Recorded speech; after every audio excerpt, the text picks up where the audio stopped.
پڑھ گیا. میرے ماموں بھی تھے, میرے مرشد بھی تھے حضرت سری سکتی رحمۃ اللہ علیہ. تو مجھے اکثر کہتے کہ جنید یار تقریر کیا کر. میں کہتا ہوں حضور ابھی میں نیک نہیں, ابھی میں خود ٹھیک نہیں. میرے پیر بھائی بھی مجھے کہتے ہیں کہ حضرت کی بھی خواہش ہے تو ہمارا بھی دل کرتا ہے. لگتا ہے کہ آپ کی گفتگو کی برکت سے اللہ بڑے لوگوں کو ہدایت عطا فرمائے گا, آپ وسیلہ بنیں گے, تو بات کیا کریں. کہتے میں ٹال دیتا. میرے نصیب دیکھو, ایک دن میں اپنے گھر میں سویا ہوا تھا تو اچانک بغداد کی ساری گلیوں نے مہکنا شروع کر دیا. فرماتے اچانک ٹھنڈی خوشبوئیں پھیل گئیں.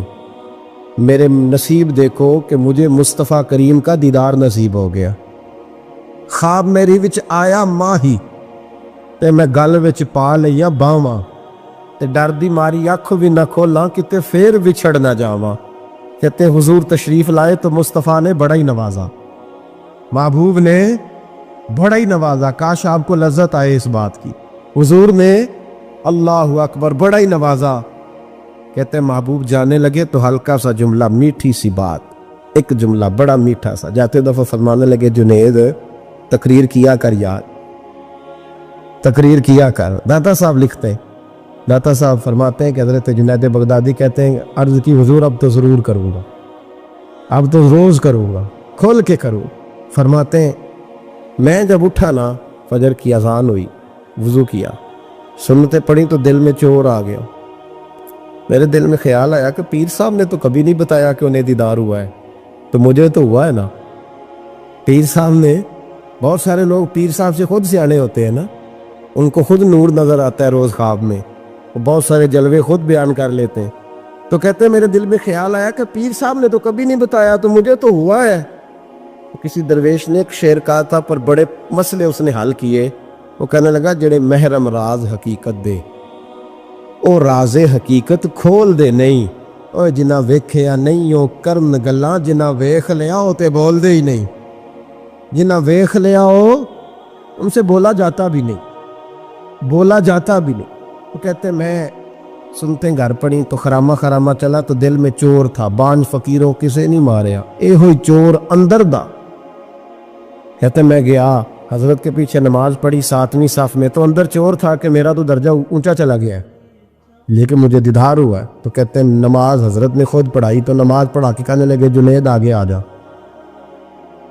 فرماتے میں 3ری صف میں آ گیا تو کہنے لگے چل یار تھوڑا اور نیڑے آ جا. کہتے ہیں میں قریب جا کے نا پہلی صف میں بیٹھا تو کہنے لگے ادھر آ میرے ساتھ بیٹھ. کہتے ہیں میں ان کے ساتھ بیٹھ گیا, حضرت کے ساتھ. یہ بھی کسی نصیبوں والوں کو نصیب ہے نا. کہتے ہیں میں ساتھ بیٹھ گیا مرشد کے, تو شیخ تسبیح رول رہے تھے. ادھر دیکھنا میری طرف, تسبیح پھیر رہے ہیں, اور تسبیح پھیرتے پھیرتے نا اچانک آنکھ اٹھائی اور میری طرف دیکھ کے کہنے لگے اب تقریر کرو گے نا, جڑے محرم راز حقیقت دے, اب کرو گے نا تقریر. تو میرے اندر تو جور تھا. میں نے کہا جی اب کیا ہوا ہے؟ چور تھا نا, کہ مجھے پتا ہے کسی کو پتہ ہی نہیں, اب کیا ہوا ہے؟ تو کہتے ہیں وہ چپ کر گئے. چند منٹ کے وقفے کے بعد پھر فرمانے لگے اب کرو گے نا تقریر. کہتے ہیں اندر چور بیٹھا تھا. میں نے کہا حضور ہوا کیا ہے بتائیں تو صحیح. کہتے ہیں انہوں نے تسبیح چھوڑی, جبہ سمیٹا اور چہرہ میری طرف پھیرا, اور میں نے ان کی آنکھوں میں جو روشنی آج دیکھی پہلے کبھی نہیں دیکھی تھی. لب و لہجے میں جو جلال آج دیکھا وہ کبھی نہیں دیکھا تھا. فرماتے حضرت بولے نظر تو وہ ظالم نظر ہے, اٹھے تو بیڑا ہی پار کر دے, گرے تو خانہ خراب کر دے. فرماتے میں نے حضرت کا جلال دیکھا اور میری طرف دیکھ کے فرمانے لگے جنید کل جو رات گزری ہے مجھے خواب میں اپنے رب کا دیدار ہوا تھا. تو مالک نے پوچھا کہ سری کوئی بات بتا. تو میں نے عرض کی مولا ایک کی مرید تیار کیا ہے, وہ بھی تقریر نہیں کرتا. کبھی تیرے حبیب کا ادھر کا پھیرا ہو تو ذرا جنید کو اشارہ کر جائے, تو چلو میرا بھی کام بن جائے گا, لوگوں کا بھی نفع ہوگا. کہتے ہیں حضرت جنید بغدادی کہ میری چیخ نکلی, اللہ اکبر کہا تو میرے کپڑے پھٹ گئے. بغداد کی وہ مسجد ساری رونے لگی. کہتے میں قدموں میں گرا اور میں نے کہا محبوبہ مجھے معاف کر دے, مجھے تو آج پتہ چلا ہے کہ میرے اوپر مصطفیٰ بھی کرم فرمائے تو تیری دعاؤں کی برکت سے فرماتے. تقریر اتنا ضروری کام ہے کہ محبوب خود فرماتے ہیں جنید تقریر کیا کر بات یار, لوگوں کو فائدہ ہوگا. بغداد کا جو امیر تھا نا، اس کو پتہ چل گیا کہ جناب جنید بغدادی رحمۃ اللہ تعالیٰ علیہ کی بڑی شہرت ہونے لگ گئی ہے، تو یہ جو حاسدی ہوتے ہیں نا، یہ بڑی جلدی پیدا ہو جاتے ہیں، اور سب سے زیادہ حسد دینداروں سے ہوتا ہے۔ دیندار لوگوں سے لوگ حسد کرتے ہیں، سب سے زیادہ غیبت دیندار آدمی کی ہوتی ہے، الا ماشاءاللہ۔ بادشاہ کو لوگوں نے کہا کہ بڑے لوگ عقیدت مند ہو گئے جنید بغدادی کے، ایسا نہ ہو کہ آہستہ آہستہ لوگوں کو اکٹھا کرے اور پھر اپنی فوج ظفر موج بنا کے وہ آپ کے مقابلے کھڑا ہو جائے۔ اب یہ جو بادشاہ ہوتے ہیں انہیں بغاوت کا بڑا ڈر ہوتا ہے، اور کرسی آپ کو پتہ ہے چیز ہی بڑی پیاری ہے، نہیں پتا تو جے بھی نہیں پتا تو کتن پتا ہونا جے، سبحان اللہ، حد ہو گئی ہے بھائی، کرسی پیاری ہوتی ہے کہ نہیں؟ یہ کدی ترلے نہ کریے نہ دینا جو دے بھی کری دینے، تو یہ پیاری ہے تو تبھی ایسا ہوتا ہے نا۔ بس یہ دعا کرنا کل کا دن اللہ اس ملک کے لیے امن کا دن گزارے، اور اللہ اپنے حبیب کا صدقہ کوئی ایسی ٹھنڈی ہوا بھیجے کہ اس ملک کے دکھ دور ہو جائے، بس یہ دعا کرو۔ خیر، جنید بغدادی کے بارے میں جب لوگوں نے بدگمان کیا نا بادشاہ کو، وہ بادشاہ نے چال چلی، دنیا بڑی ظالم ہے، دنیا داری کے لیے بندہ بڑے پاپ اور بڑے بکھیڑے کرتا ہے۔ ایک خوبصورت دوشیزہ نوجوان لڑکی بادشاہ نے تیار کر کے بھیجی، اس کو جملے یاد کرائے، رٹائے کہ تو نے کہنا کیا ہے جا کے۔ حضرت جنید بغدادی رحمۃ اللہ علیہ کے پاس آئی اور پتہ کیا کہتی ہے؟ کہتی ہے میں آپ کی عقیدت مند ہوں، کنیز بن کے آئی ہوں، دین سیکھنے آئی ہوں، اللہ اللہ سیکھنے آئی ہوں، آپ اس طرح کریں مجھے غلامی میں قبول کر لے۔ حضرت جنید بغدادی نے یوں نظر اٹھائی، اس بی بی کے چہرے پہ نظر پڑی، اس عورت نے چیخ ماری، وہ تڑپی اور اس کی روح نکل گئی۔ پیغام گیا بادشاہ کو، مر گئی بی بی، موالو۔ بادشاہ کو بڑا غصہ آیا کہ میرے محل کی سب سے خوبصورت عورت جنید بغدادی کے ہاں گئی، مر گئی۔ پیغام بھیجا، جنید میرے دربار میں آؤ۔ حضرت جنید بغدادی فرمانے لگے، فقیر کا بادشاہوں سے تعلق ہی کوئی نہیں، میرا بادشاہوں سے تعلق، میں نے کیا لینے آنا؟ تجھے کوئی کام ہے تو الگ بات ہے، مجھے تجھ سے کوئی کام نہیں۔ بادشاہ کو اور غصہ آیا، میرے پاس نہیں آیا، گھوڑے تیار کیے، لشکر بنایا، حضرت جنید بغدادی کے پاس پہنچ گیا۔ جب آپ کے دربار میں آیا نا تو حضرت جنید بغدادی رحمۃ اللہ علیہ بیٹھے تھے، پورے غصے کے ساتھ آ کے بیٹھا، کہنے لگا بڑا تو فقیر بنا پڑتا ہے، ولی بنا پھرتا ہے، ایک بی بی مار دی، بڑا فقیر بنا پھرتا ہے، عورت مار دی۔ حضرت جنید بغدادی نے آنکھ اٹھائی، فرمانے لگے نہ میں مارنے کا اختیار رکھتا ہوں نہ زندہ کرنے کا اختیار رکھتا ہوں، زندگی بھی میرا اللہ دیتا ہے، موت بھی اللہ دیتا، میرے پاس اختیار ہی نہیں۔ بادشاہ نے بات سنی تو ٹھہر گیا، کہنے لگا بی بی کیسے مر گئی؟ آپ فرمانے لگے میں آنے لگا تھا تیرے رستے میں، تو نے مجھے ہٹانے کا بندوبست کیا، اور بی بی آنے لگی تھی میرے اللہ کے رستے میں، اللہ نے اسے دور کرنے کا بندوبست کر دیا۔ میں تیرے اور دنیا کے درمیان آنے لگا تھا نا، تو نے مجھے سائڈ پہ کرنے کا بندوبست کیا، بی بی میرے اور رب کے درمیان آنے لگی تھی، اللہ نے اسے سائڈ پہ کر دیا۔ دنیا داری کیا ہے جو اللہ اور بندے کے درمیان آ گئی؟ آج یہ دلوں پہ زنگ چڑھے ہیں، یہ دنیا داری کے زنگ ہیں۔ جب آپ کو اپنے پتہ کب اندازہ ہوگا آپ کو کہ دنیا آپ پہ چڑھ گئی ہے؟ جب اپنے سوا کوئی اچھا نہ لگے۔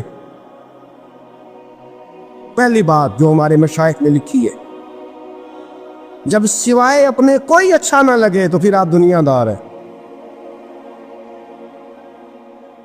جب سوائے اپنے تو کسی کا فائدہ سوچنے کی صلاحیت چھوڑ دے، اور سوائے اپنے تو کسی کا بھلا نہ سوچے تو دنیا دار ہے۔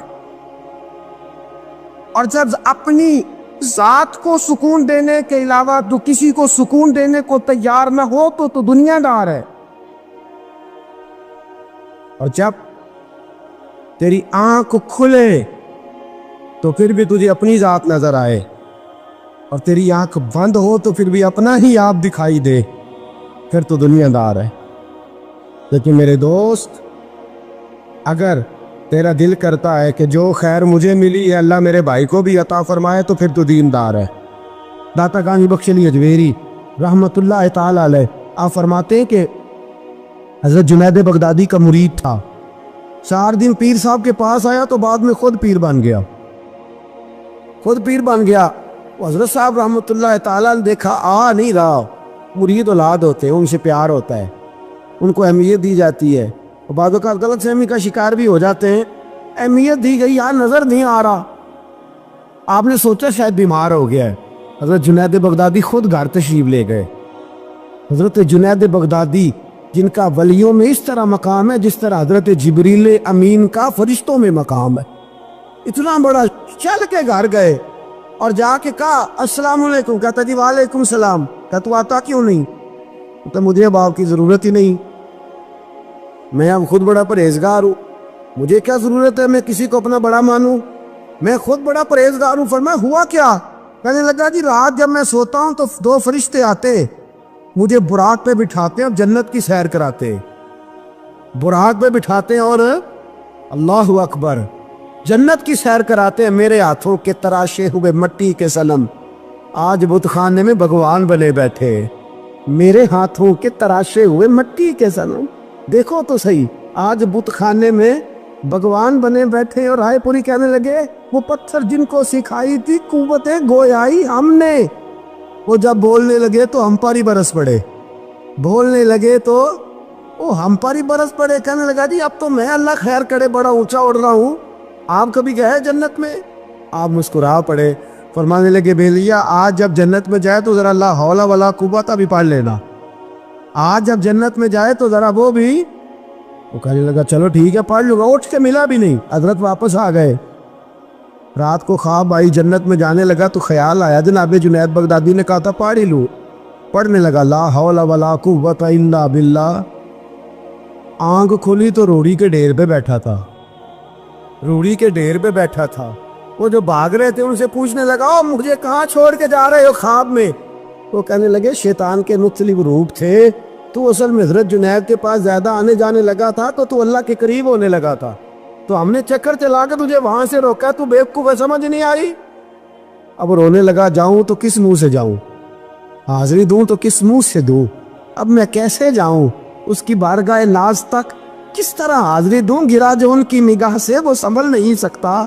لیکن جیسے ہی دروازے سے اندر داخل ہوا حضرت جنید نے آنکھ اٹھائی اور مسکرائے، فرمایا میں نے تجھے پہلے ہی کہا تھا کہ لاہور تو پڑھ لینا، فرمایا آ جا، اللہ والوں کے دروازے بند نہیں ہوا کرتے، رب کریم کے بندوں کے دروازے تم ہی بند کرتے ہو، دل کا دروازہ جب بھی کرتے ہو، یہاں تو دروازہ کوئی قابل تو ہو، ہم شان نہیں دیتے، مانگنے والوں کو تو دنیا بھی نہیں دیتے ہیں، تو آ تو صحیح، تو دیکھ تو صحیح، آج ہی بڑی خانقاہیں آباد ہیں، بڑے اللہ کے بندے، بڑے اللہ کے بندے جو بڑے طریقے سے لوگوں کو قائل کرنے والے، سمجھانے والے، لیکن ہم کسی کے ساتھ اصلاح کا تعلق قائم کرنے کو تیار، یہ والا سرمایہ ہم اکٹھا ہی نہیں کرتے، ہم خود بڑے ہیں۔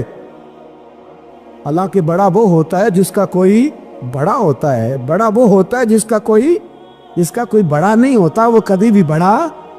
تو یہ صحبت ہے، کسی نے مامور غزنوی سے کہا تھا تو بڑے عدل کرتا ہے، تو کہنے لگے اسی یہ کہ میں نے حضرت ابو الحسن خرقانی کی ڈیوٹی کی ہے، میں نے ایک اللہ کے بندے کی، اس نے میرا دل صاف کر دیا ہے۔ کہنے لگے حضرت ابو الحسن خرقانی کو میں نے پیغام دیا، میں نے کہا بابا جی ملنا ہے، تو بابا جی کہنے لگے تینوں کام میں کہ مینوں آج کل دا مولوی میری طرح دا ہوندا تے وہ آندا چلو فوٹو تے آئے گی نا MP صاحب میں جانا چاہیے، چھیتی کرو، باقی کام چھڈو سارے، پہلے اتنے حاضری دئیے، ایک قضا نہ ہو جائے، اللہ خیر فرمائے۔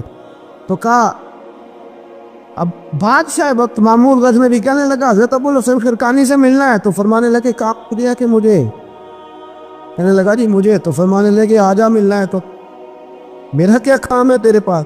وہ کہنے لگا آپ کو پتہ نہیں میں اولی الامر ہوں، بادشاہ وقت واطیع اللہ واطیع الرسول واولی الامر منکم، تو آپ فرمانے لگے میری ابھی